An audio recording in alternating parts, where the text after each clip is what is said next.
O Senhor esteja convosco.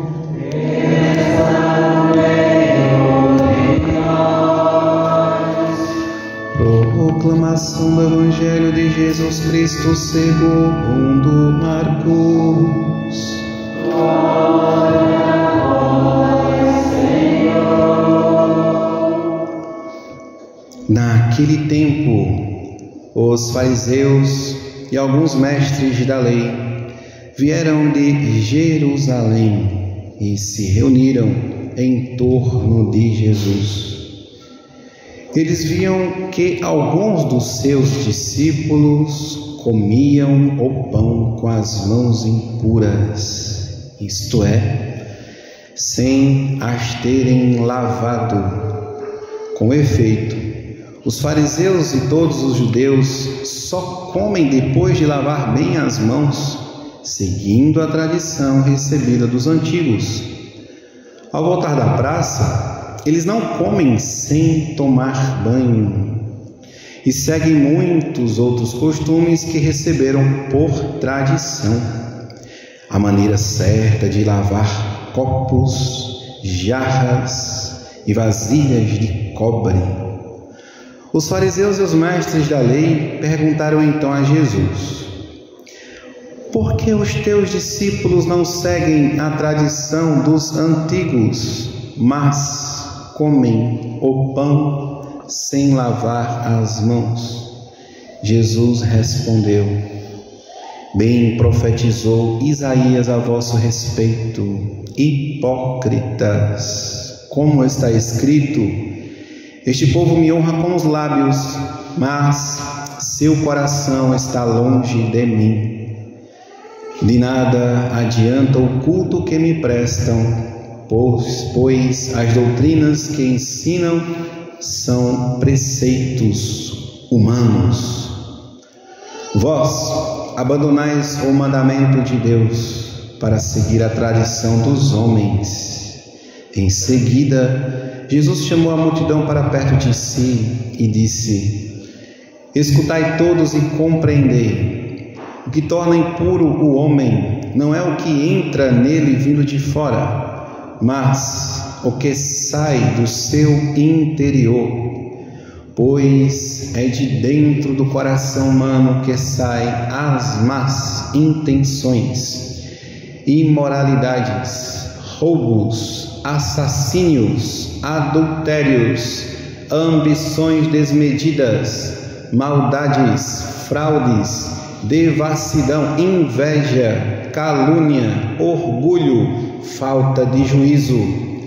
Todas estas coisas más saem de dentro, e são elas que tornam impuro o homem.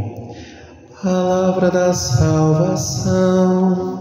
Glória a vós, Senhor. Aleluia, aleluia, aleluia.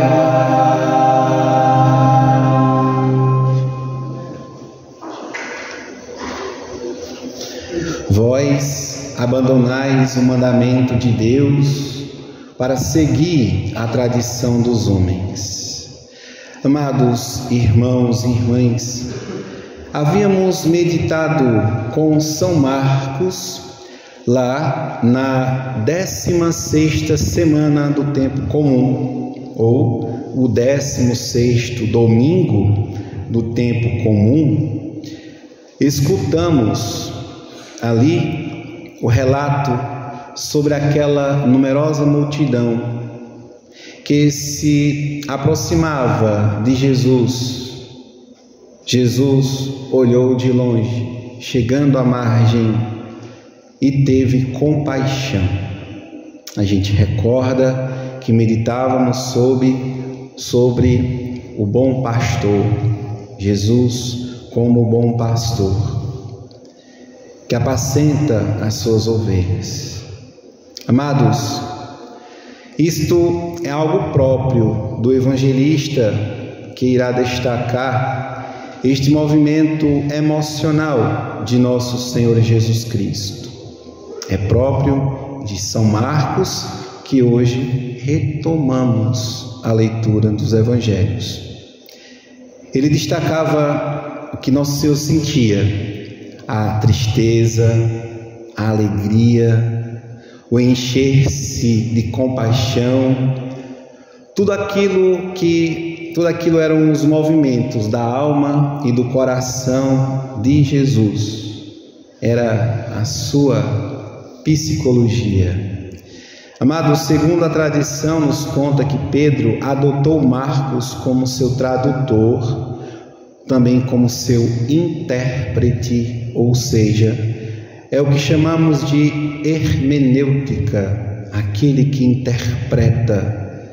São Marcos interpretou muito bem São Pedro, que irá inclusive narrar as lembranças de São Pedro de modo tal que o Evangelho de São Marcos poderia muito bem ser o Evangelho de São Pedro. Então, porque Pedro foi de Cristo a testemunha ocular. Temos então um Evangelho muito próximo.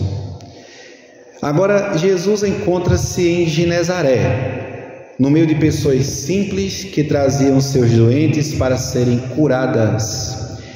E nosso Senhor estava ensinando os seus discípulos na virtude, na simplicidade, no pastoreio, em síntese, formando o seu povo.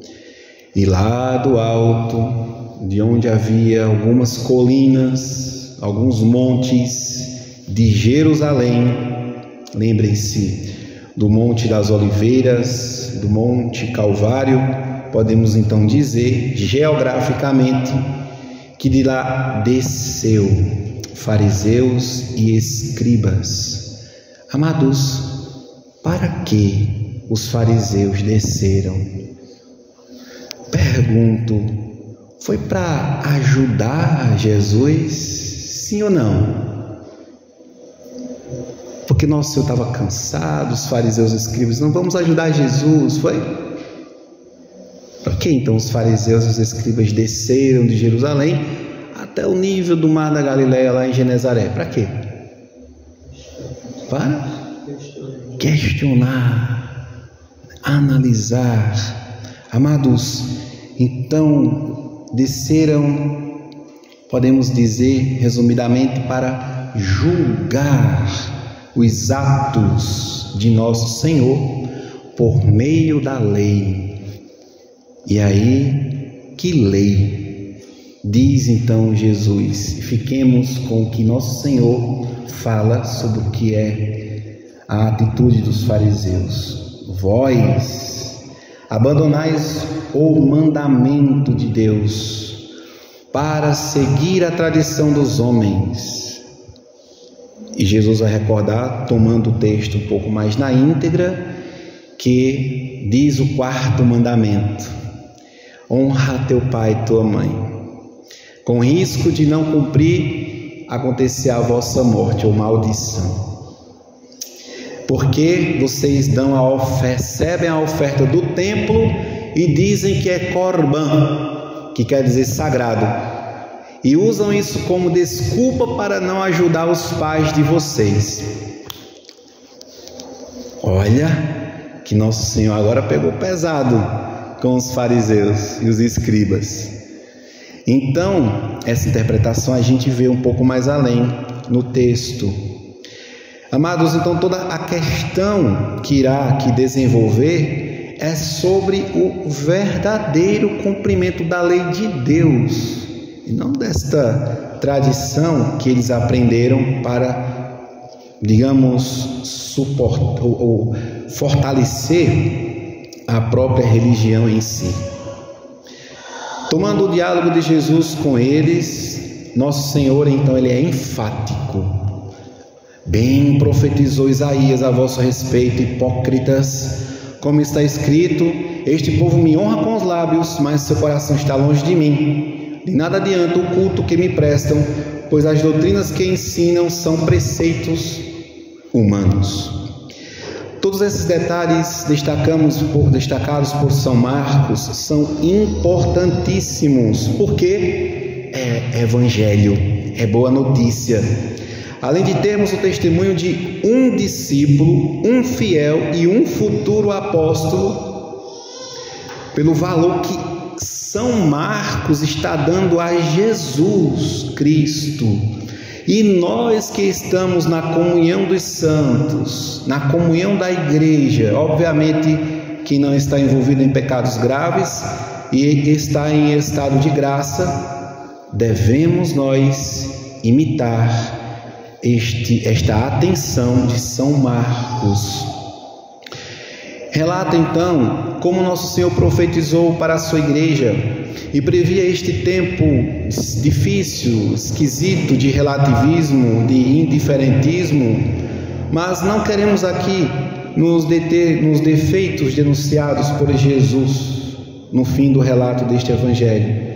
Desejamos nos aprofundar de maneira positiva em como não permitir os malefícios de viver na igreja contaminado pelo mundo. O príncipe do reino do anticristo trabalha incessantemente para que muitos católicos percam a fé na Eucaristia, relaxando no zelo pelas suas almas e pelas dos irmãos, e pouco se importando na terrível blasfêmia de comungar em pecado mortal. O inimigo sabe maltratar Jesus Cristo, começando pela infidelidade dos seus, pela ingratidão daqueles que o seguem. O inimigo de Deus, então, ele não deixa claro, esconde, muda conceitos, engana. Disse o Senhor Deus, então, este preceito para vermos como é que o inimigo trabalha. Em Gênesis capítulo 2: come de todas as árvores do paraíso, mas não comas do fruto da árvore da ciência do bem e do mal, porque morrerás. Aí, disse a astuta serpente, primeiro, por que vos mandou Deus que não comeis de toda a árvore do paraíso? 2, vocês não morrerão não. 3, ele sabe que se vocês comerem serão iguais a ele. Então, amados, foi grave o pecado de Adão e Eva, provocado pelo inimigo de Deus, o pecado da desobediência e também da soberba, por tratarem Deus o Criador com desconfiança, já fruto da inimizade posta em seus corações. O demônio, que é apenas uma mímese, um imitador, podemos dizer que o demônio ele é um macaco de Deus, um macaquinho que fica imitando e querendo ser Deus, pecando por soberba, como a serpente pérfida, de língua bipartida, levou os filhos de Deus a viver a liberdade contra Deus. Transformou Deus em um velho ranzinza e mandão, quando na verdade Deus passeava como que um amigo, visitando os seus filhos, seus parentes muito íntimos. Nas tardes, podemos imaginar, no jardim, Deus passeava. Estava então, amados, instalada a inimizade entre os filhos de Deus e seu Criador. Perdendo esta amizade e sendo expulsos do paraíso, onde só podem habitar os que não possuíam a mácula do pecado, como cantamos no salmo de hoje: Senhor, quem morará em vossa casa e no vosso monte santo habitará? É aquele que caminha sem pecado. Ficou a humanidade sujeita a todas as necessidades da humanidade, mas dou-vos uma notícia: Nem sempre foi assim. E como era, Padre, antes do pecado de Adão e Eva? Resposta: tínhamos, além da graça de Deus, a isenção das fraquezas e misérias da vida e da necessidade de morrer, contanto que não pecasse. Mas, Padre, quem pecou foi Adão. Como é que nós pagamos pelo pecado de Adão, se no Evangelho, lá no interrogatório daquele homem cego, quando é revelado que a cegueira não foi culpa dos seus pais, dos pais do homem que estava cego, ou seja, pecou é cada um por si? Resposta: sim, cada um por si.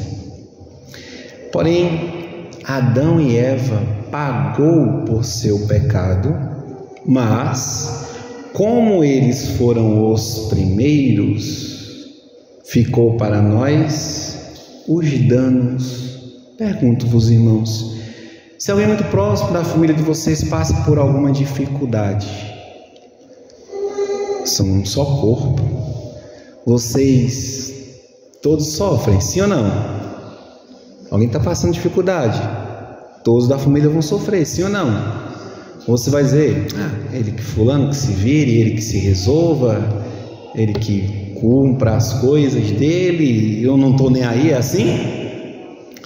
Então toda a humanidade sofre tais danos causados pelo pecado de Adão, de Eva, que consiste na privação dos dons de Deus livremente conferidos ao homem, nas consequências de tal privação, a saber, ter sido despojado da graça de todos os outros dons sobrenaturais que estavam unidos à graça, isto é, sujeito às fraquezas e misérias desta vida, sujeito ao pecado, ao demônio, que introduzindo-o a pecar, conquistou sobre ele um predomínio, a morte, a ignorância, as más inclinações que Jesus hoje relata neste Evangelho e todas as outras misérias. E terceiro, excluindo o paraíso pela perda da graça.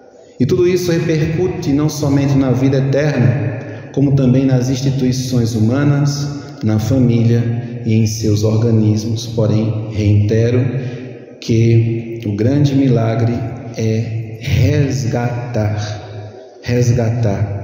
para a vida eterna aqueles que estão perdidos, salvando-os para uma família divina e espiritual. Romanos 12, 5. Assim, nós, embora sejamos muitos, formamos um só corpo em Cristo e cada um de nós é membro um do outro. Então, irmãos e irmãs, em São Marcos, Jesus denuncia a ausência da honestidade e submissão à lei dos mandamentos de Deus, ser um motivo de tantos malefícios.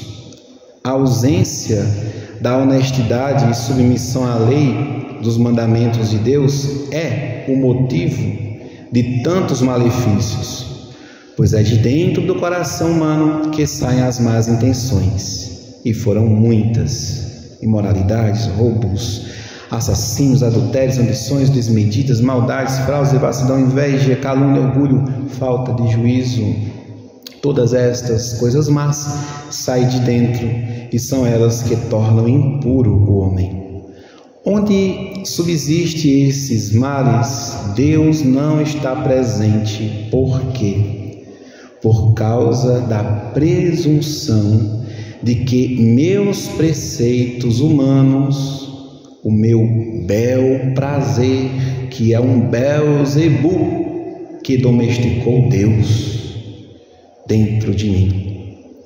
Minhas preferências preferiam os meus gostos, os sacrifícios, em virtude das mortificações que a Santa Igreja demonstra para obedecermos aos mandamentos, com a nossa carne mortificada. Então, amados, não permitamos que a voz enganadora do príncipe deste mundo se instale em nossos corações, pois não podemos ser criaturas espirituais como somos, e ao mesmo tempo estarmos manchados pelo pecado. A salvação é Jesus Cristo. A salvação hoje está na igreja por meio dos seus sacramentos. Com muita ação de graças, voltemos para Deus, acolhendo esta graça atual da oração, da meditação, dos dons que toca a alma humana pela graça santificante dos sacramentos. Comungamos o corpo e o sangue de Cristo em espírito de adoração, pois Deus merece ser por nós amado, porque Ele nos ama acima de tudo com seu infinito amor.